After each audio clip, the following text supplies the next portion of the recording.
jelas gitu, yang gibahnya benar-benar gibah gitu, nggak dia bapain. Tapi emang sebenarnya mereka pinter juga sih, karena mereka tuh dipleset-plesetin, sedangkan gue nggak ngerti bahasa-bahasa plesetan gitu. Jadi gue ngomongnya ngomong jelas. Kalau ngomong jelas kan langsung kebaca kan sama mesinnya kan, makanya gue nggak aman.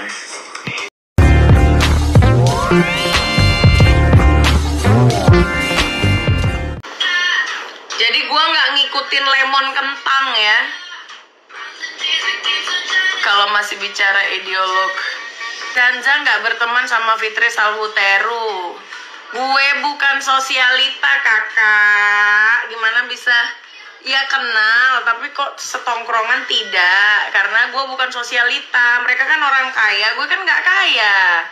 Gue kan gembel katanya. Nggak itu juga sih, cuman ya ngapain gue temenan, gue bisnis gak ada, ya kan? Bisnis gue amulet, spiritual. Bukan kayak orang-orang bisnis salon, bisnis skincare, gue enggak. Jadi ngapain juga, terus gue lebih banyak vegan. Gue gak nongkrong sama orang-orang yang, gue matiin aja deh lagu, pusing.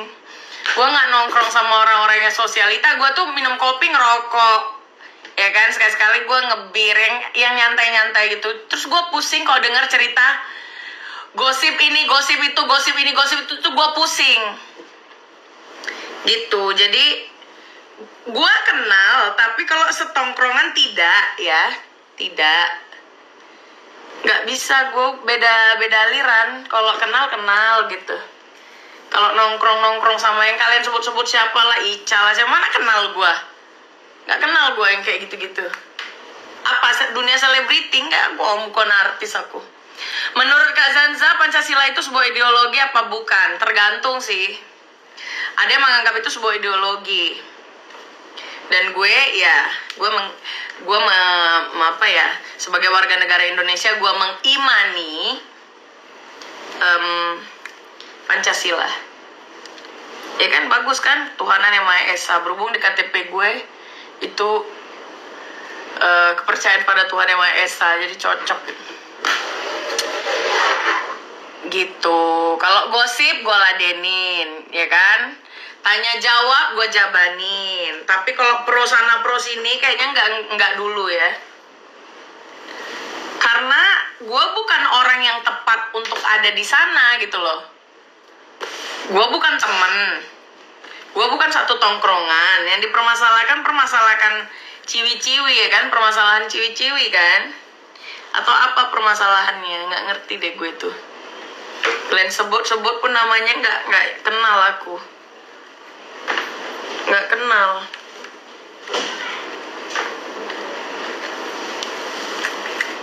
Gitu.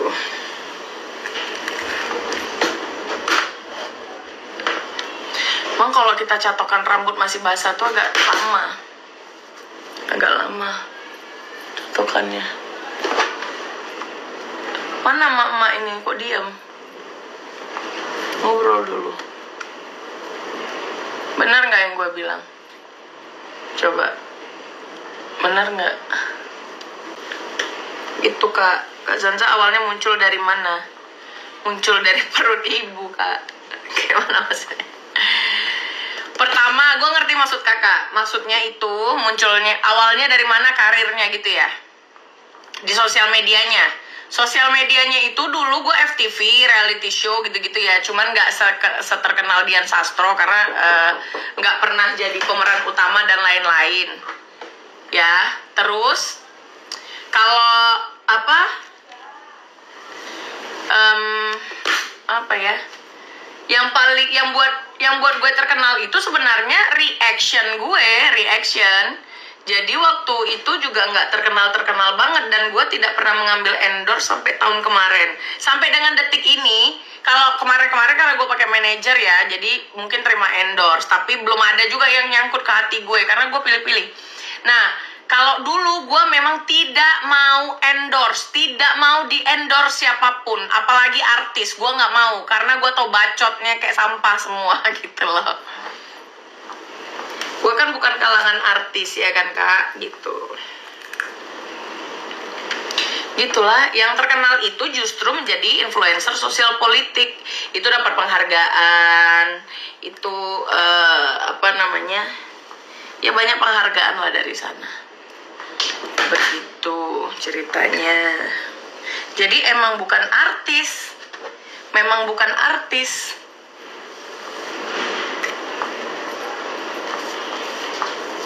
Mungkin artis ya, tapi bukan aktris. Kak, di Ubud banyak terapi suara mangkuk orang Rusia. Iya, banyak. Singing bowl ya. Bulan 12 nanti pulang please Kak. Ya dek, kalau bisa ya dek. So, gue males banget pulang ke Medan. Kayak agak-agak menjijikkan gitu. Karena pulang ke Medan gak tau mau ngapain. Keluarga udah mati semua. Jadi nggak suka. Nanti lah kakak kirim doa aja deh, atau kita ketemu di Jakarta lah deh. Ke Bali aja Kak buka terapi singing bowl. Jauh kali, gue tuh nggak bisa tinggal di Bali, nggak bisa dari dulu. Gue sebelum kenal sama si Nengah Binatang itu juga gue udah tinggal di Bali 5 tahun, tapi nggak bisa netap sampai 1 bulan tuh nggak, pasti mondar mandir. Kalau udah 2 minggu ke Jakarta, 4 hari 5 hari balik lagi, kayak gitu terus. Nggak bisa, ini nggak tahu kenapa. Karena gue bukan island woman ya. Gue ini city, gue suka city life. Gue suka gedung, gue suka lampu-lampu gitu. Kalau di sana gue juga bingung, karena apa? Karena gue nggak sanggup tiap malam happy party tuh nggak bisa, gue berisik. Paling sekali-sekali jalan ke sana, paling lama 2 minggu, ya kan? 2 minggu bisa kalau gitu. Itu pun di Ubud, di Bedugul, nah gitu. Stay-nya di Denpasar. Kalau gue di Kuta nggak deh, gue di Seminyak no way, nggak bisa gue, beneran nggak bisa gue nggak sanggup hingar-bingar sebenarnya sih. Kalau sekarang gue lebih udah 2 tahun terakhir gue lebih milih ke Thailand sebenarnya, karena gue sembahyang di sana. Gue kan siwa Buddha ya, gue itu tidak seperti Hindu Bali, berbeda. Cewek metropolitan. Iya, walaupun kayak di Jakarta gini, gue kalau bete tuh jalan-jalan doang, muter-muter lihat lampu, kayak gitu. Emang hidup gue sesimpel itu sih. Nggak bisa juga gue ngumpul sama sosialita. Temen gue paling cewek tuh 2 orang. Tapi udah 11 tahun. Nah mereka borju lah ya, borju tapi nggak sosialita. Ngerti nggak sih? Borju tapi nggak sosialita, tahu kan ya? Kalau sosialita itu kan belum tentu borju, flexing juga bisa jadi sosialita kan? Gitu. Gue suka ngumpul dengan orang pinter sih. Kalau orang tolol, flexing, manis banget di depan, sayang, tuh mau gue ludahin, beneran. Itu ciri-ciri orang palsu. Jadi kalau kalian ketemu orang yang kayak baru ketemu tapi kayak baiknya sayang gitu banget, itu kayak, kalau gue kayak tunggu dulu nih, ini orang harus gue pelajari, kenapa sampai se-cute ini sama gue gitu. Gue orangnya curigaan sih. Kak, aku sholat dulu ya, jangan selesai. Iya, sholat, gue tungguin. Gue masih lama nih rambutnya. Kan kita harus live-nya sejaman ya, baru algoritmanya bagus lagi dia. Setuju sih. Nah itu, sekarang bayangin aja, rata-rata orang-orang yang mulutnya ini banget, kadang-kadang kayak pertama ya gue jumpa si NM, itu mulutnya manis banget. Gue nggak nyangka comberannya segitu gitu loh, nggak nyangka juga. Terus ditanya, gue sebenarnya kenalnya itu sama Kak Fitri, bukan kenalnya sama si NM. Gue nggak kenal sama NM seumur hidup. Gue kenalnya sama Fitri. Bahkan gue bilang sama Kak Fitri, Kak jangan pernah, kalau kakak minta tolong sama gue untuk ngangkat kasus dia, biar ada lah yang ngangkat, kasihan soalnya dia di penjara gitu kan. Gue bantu atas nama Kak Fitri. Tapi kalau misalnya kemudian Kak Fitri ngasih tunjuk ini, ngasih tunjuk itu ke dia, lalu digoreng sama dia, ya gue marah juga lah. Gue nggak kenal sama si NM, dia DM ada DM-nya juga, kan gue pernah posting. Jadi kalau dibilang karena nggak gue repost, kayaknya receh banget, tolol banget gue ya. Terus kalau gue ngetik Perdana Menteri India, dia harus repost gue. Gue nggak sereceh itu juga, ya kan? Karena kalau mau jadi artis di Indonesia tuh gampang, lu tinggal besarin tete, modal pecun, lu terkenal, yakin sama gue. Beneran. Kalau gue kan ngomong yang real aja. Gue itu bukan anak kampung yang baru datang Jakarta. Gue SD udah sekolah di Jakarta. Gimana hubungan kakak sama Kak Fitri sekarang? Hubungannya biasa aja, nggak musuhan, nggak juga setongkrongan gitu. Normal aja. Kemarin kebetulan gue nongkrong di ini ya, di Kokas kan. Abis itu Kak Fitri nelpon, nomornya hilang. Iya kan, gue ganti nomor kan, gara-gara nomor gue kan disebar sama si Nikita Pukima itu, gitu. Ya kan, di get kontak gue dibilangnya perek lah apa. Padahal si NM itu nggak punya nomor gue tuh dari Kak Fitri. Tapi gue nggak apa-apa sih, nggak masalah gue sama Kak Fitrinya. Gue marah sama Kak Fitri itu waktu itu karena gue nih nggak mau dimasukkan ke ranah si NM, tapi Kak Fitri agak nggak ngerti ya gue gak bisa nilai orang sih. Kalau yang gue lihat sih dia baik, cuman dia pernah hilaf, sudah saling memaafkan antara gue dan dia pada kejadian yang dibilang gue minjem duit lah, apalah ya, gue udah maafin itu.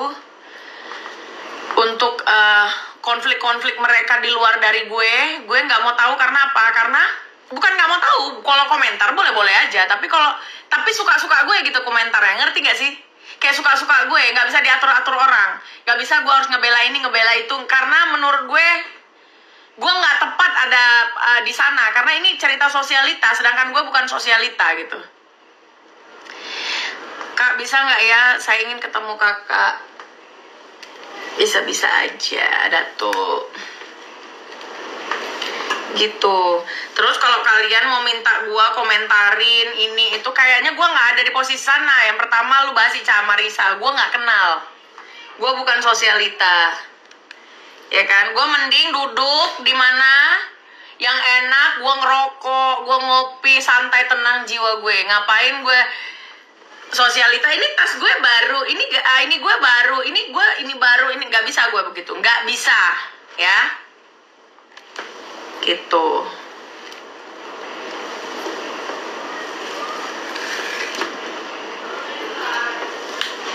Begitulah kira-kira.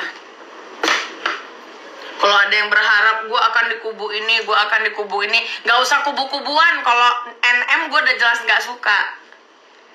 Nggak sukanya tuh juga gimana ya, emang nggak suka karena dia pernah buat jahat sama gue ya, nyebarin nomor handphone gue, pernah nuduh-nuduh gue minjem duit. Itu anjing sih menurut gue. Jadi nggak ada yang pantas untuk gue sukain juga dari dia, satu. Yang kedua, untuk ukuran moral juga nggak bagus, karena kayak kasus anaknya yang sudah gue bahas, gue akan bahas di prosedur saja. Dia memperjuangkan undang-undang di bawah umur, tapi dia juga secara bersamaan dia dan teman-temannya membuli anak di bawah umur. Di situ aja sih. Tapi kalau yang lain-lain gue nggak mau terlalu dalam, karena itu anak juga ntar lagi baik sama emaknya, ngapain dibela-belain juga. Maksud gue sebagai anak kecilnya dari kacamata yang general, yang umum gitu. Kalau personal gue nggak kenal sama mereka secara personal, bahkan gue nggak tahu sama mereka sukanya makan apa. Ketika gue nggak tahu mereka favoritnya makan apa, minum apa, itu namanya gue nggak kenal. Karena kalau gue mengenal, gue tahu, oh dia sukanya makan ini, oh dia sukanya minum ini, gitu. Itu namanya kenal. Kalau kenal sekedar, ya nggak bisa dibilang kenal. Karena gue nggak pernah nyangka, gue nggak pernah nyangka orang yang gue nilai cepat baik, ternyata nggak baik juga. Apalagi gue nggak pernah ketemu itu orang kan. Gue nggak akan bilang orang baik kalau gue nggak pernah ketemu sama dia. Gue harus ketemu dulu sama orangnya, baru gue tahu dia baik. Dan gue nggak suka ketemu orang banyak, nggak suka. Belum tentu juga, kecuali acara-acara berbobot. acara seminar boleh, acara politik boleh, nongkrong diskusi cerdas, diskusi pintar boleh, nongkrong teman-teman gue kayak mereka guru-guru gitu boleh. Kalau nongkrong sosialita enggak deh, bukan hidup gue gitu, karena gue nggak ada masalah dengan hidup. Gue sering vegan, gue nggak terlalu gimana-gimana. Gue lebih bagus ada waktu gue jalan-jalan tuh ke gunung, gue meditasi. Ngapain gue capek-capek?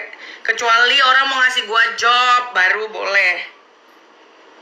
Kalau nongkrong-nongkrong jemur gigi buat apa? Kata orang Medan begitu. Nggak ngerti, gue nggak ada bobot, nggak berbobot, nggak mau gue. Hai Tengku, salam dari Malaysia, fans banget sama Tengku. Makasih kakak. Cantik nian lah kalau kayak Manuhara tuh. I don't like be sosialita. Menurut gua sosialita adalah orang yang mempunyai traumatik tersendiri tentang kemiskinan. My gosh. Gila, gua naruhnya salah sih ya, jadi kena terus tangannya. Gitu.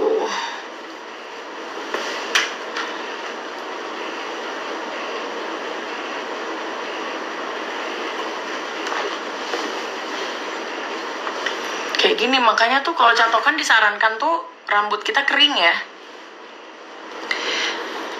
Kak, DM-nya ditutup, gimana? Email aja bang, ada di akun yang satu lagi, Perspektif Zanza, nanti email aja di situ. Soalnya gue nggak punya manajer.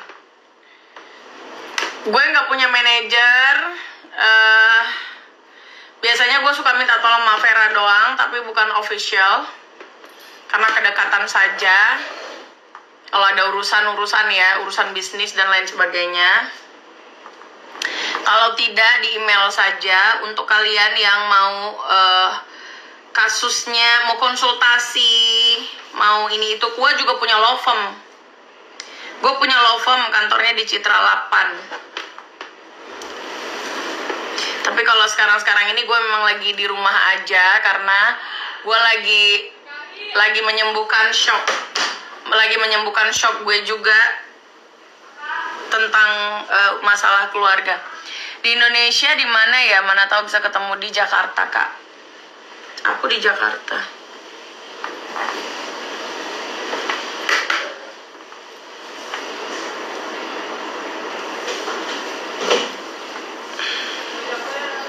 Gitu.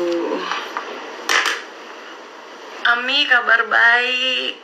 Lumayan, bro. Agak-agak senewan dikit lah.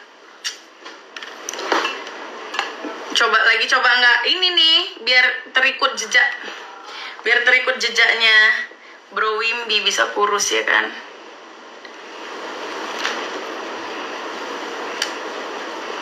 Kapan ketemu Habib Bahar lagi?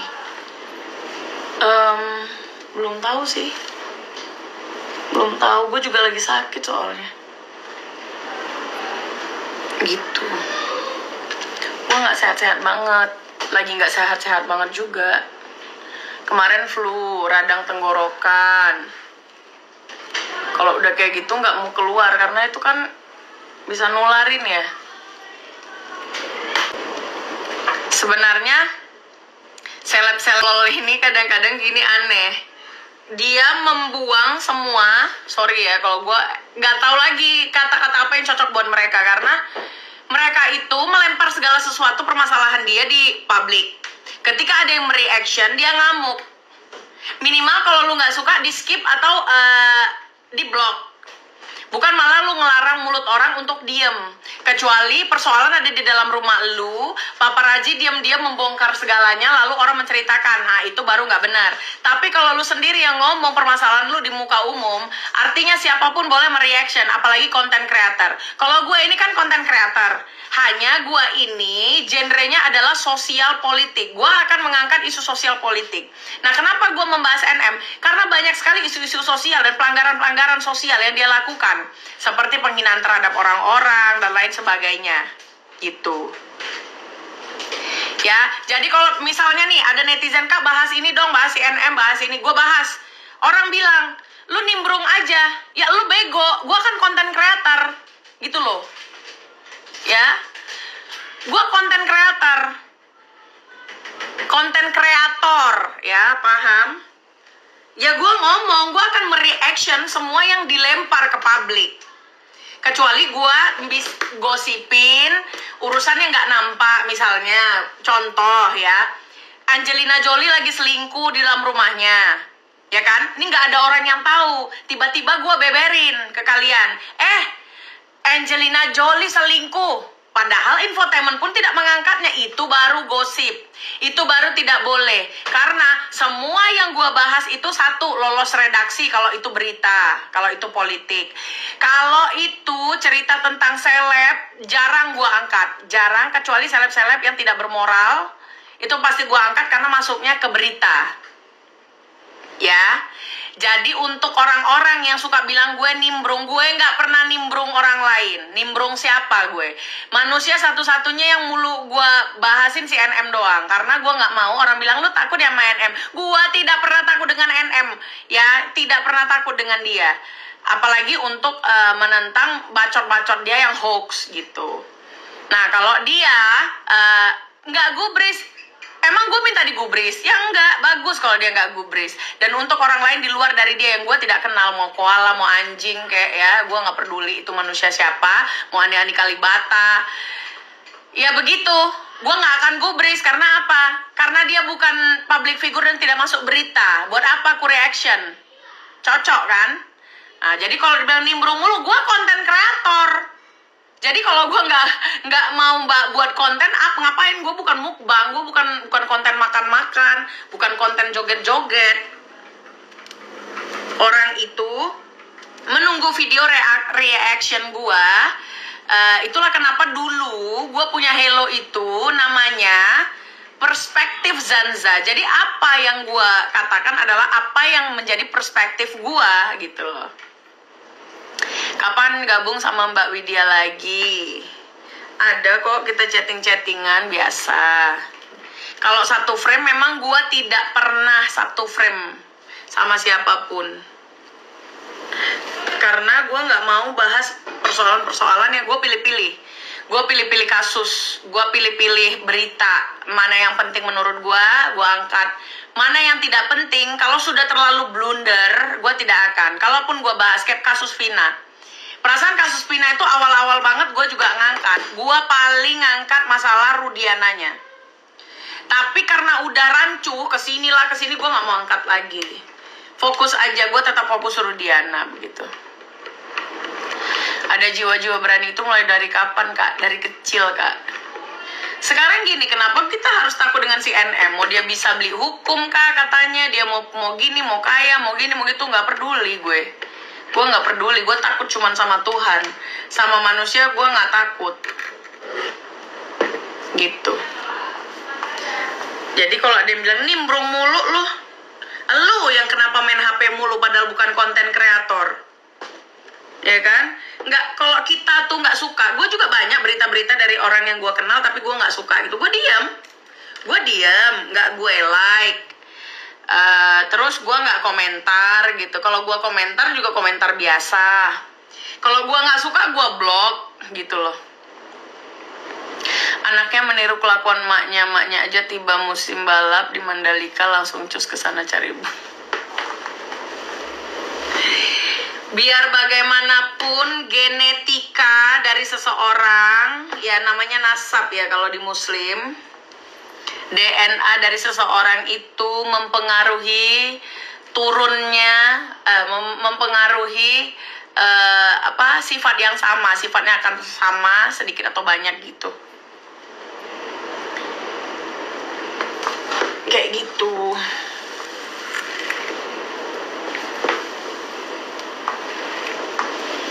Sebenarnya nggak ada gue tuh komen-komen kecuali orang itu terkait dengan politik, isu sosial dan lain sebagainya gitu. Gue capek lama-lama, nggak usah lagi lah dicatok. Halo Kak Novi. Hari ini gue nggak makan, gue minum Flimil, walaupun nggak di endorse ya. Gue tetap beli karena produknya bagus.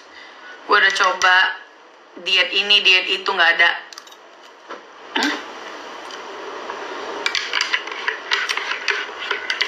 Semuanya sakit.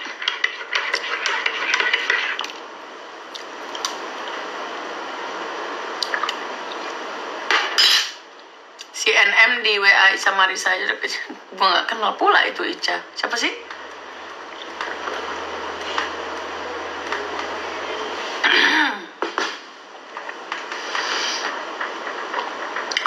Butuh tenaga untuk minumnya.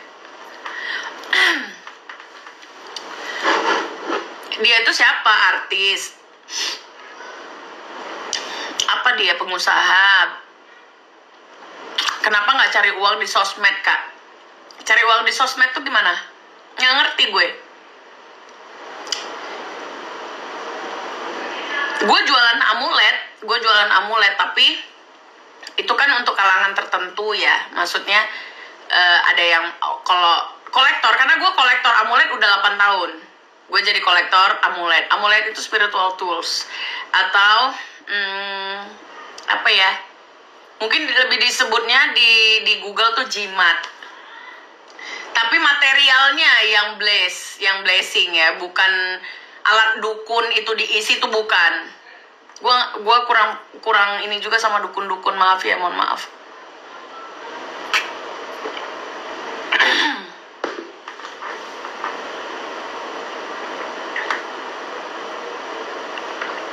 Halo Anissa. Kayak endorse contohnya.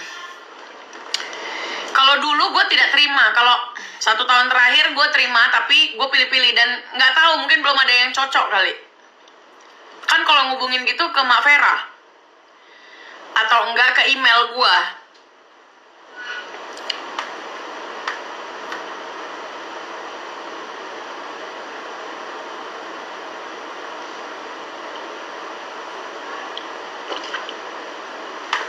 Amuletnya itu liontin sayang. Minum kayak gini agak berat ya, karena dia sereal, jadi kayak nyangkut.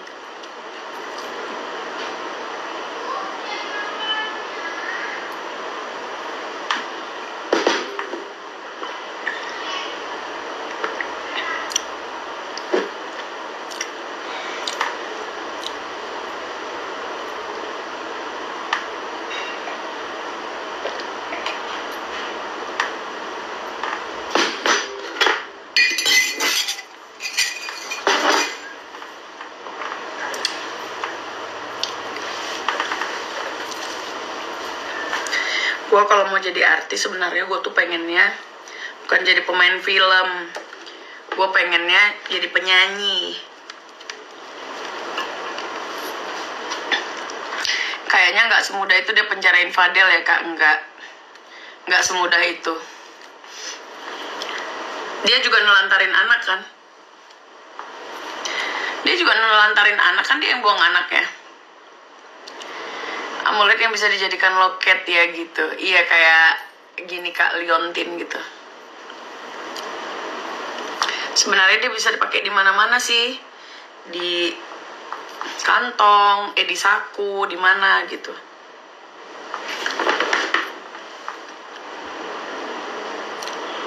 Ini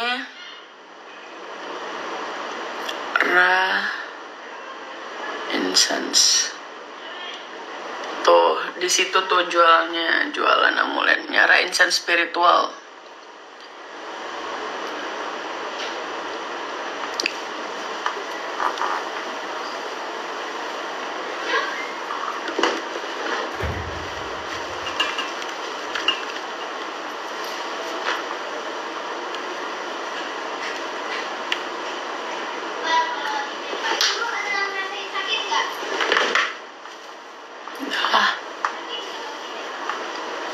Nanti aja kerli-kerlinya. Gue mau buat video tentang gelar doktor yang disematkan kepada Raffi Ahmad. Gue mau bahas, jam berapa sih? Jam 5 lah. Manfaatnya bisa untuk apa aja, macam-macam sayang. Coba aja lihat di sana.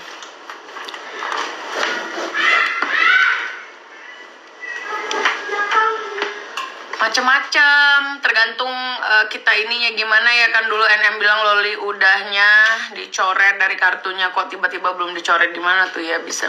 Ya bacot doang berarti dulu bacot doang, ngemop kata orang Medan. Ngemop kampret. Gak dicoret. Dicoret dari ahli waris lah. Gini lah gitulah. Tapi untuk seorang dia mungkin kayak seperti yang dia bilang, bisa membeli segalanya, hukum bisa dibeli, ini tuh bisa dibeli, dan mungkin ada yang bisa dibeli juga sama dia.